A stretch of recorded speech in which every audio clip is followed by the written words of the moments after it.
Today, my dear brothers and sisters, we could recall perhaps for a few moments some of the areas in our life that require healing.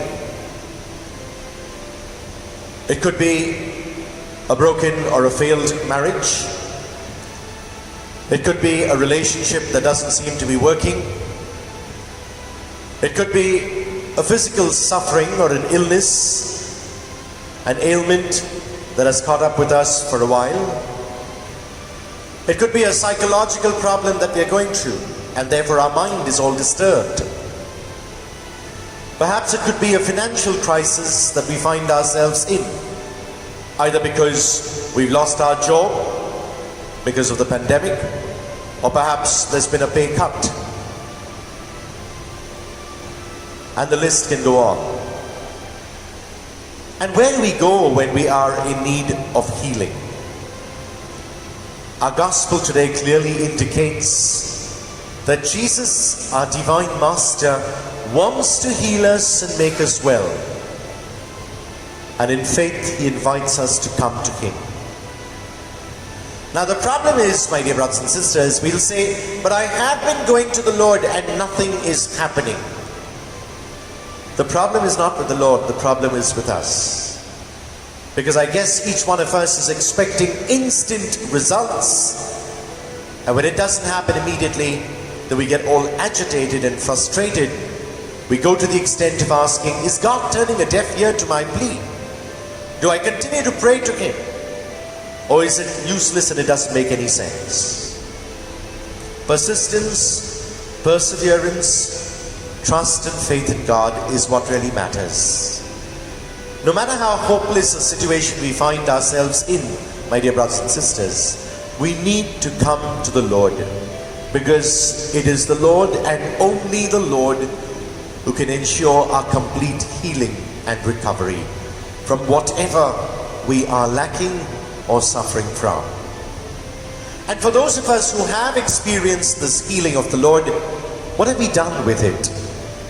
In the first part of today's gospel, Jesus heals Peter's mother-in-law. In light of it, I'm not too sure whether Peter was happy because he healed his mother-in-law. But all the same, it was a healing. And what did she do?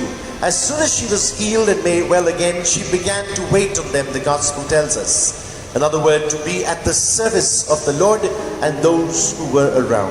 She would have hurried into the kitchen, prepared something, and given them a meal. Do we wait on the Lord? Do we serve the Lord when we are well again? Do we continue to give praise and glory to God for bringing this healing into our lives? Or do we just go about our business as usual, forgetting the hand of the divine master who has made us well again? In the second part of the gospel, Jesus has performed this healing. He now wants to go to a lonely place because he wants to thank his Father, from whom he draws all strength to perform these healings and miracles. But the crowd catches up with him and they bring all the sick, and he cures every one of them, including those who are tormented by devils, and the devils have left those people. Now Jesus' popularity grows. He could have just stayed there and become more popular, but he realizes that he has to keep moving from place to place because his services are needed in other towns and cities as well.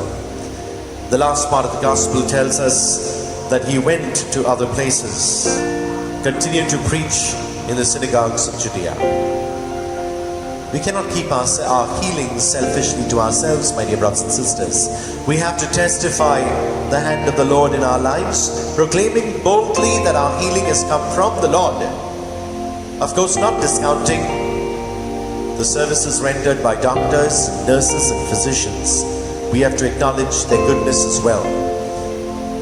And once we are healed and made well, we need to continue to be at the service of the Lord, reaching out to those who are in need of our love, of our time, and perhaps even our prayers.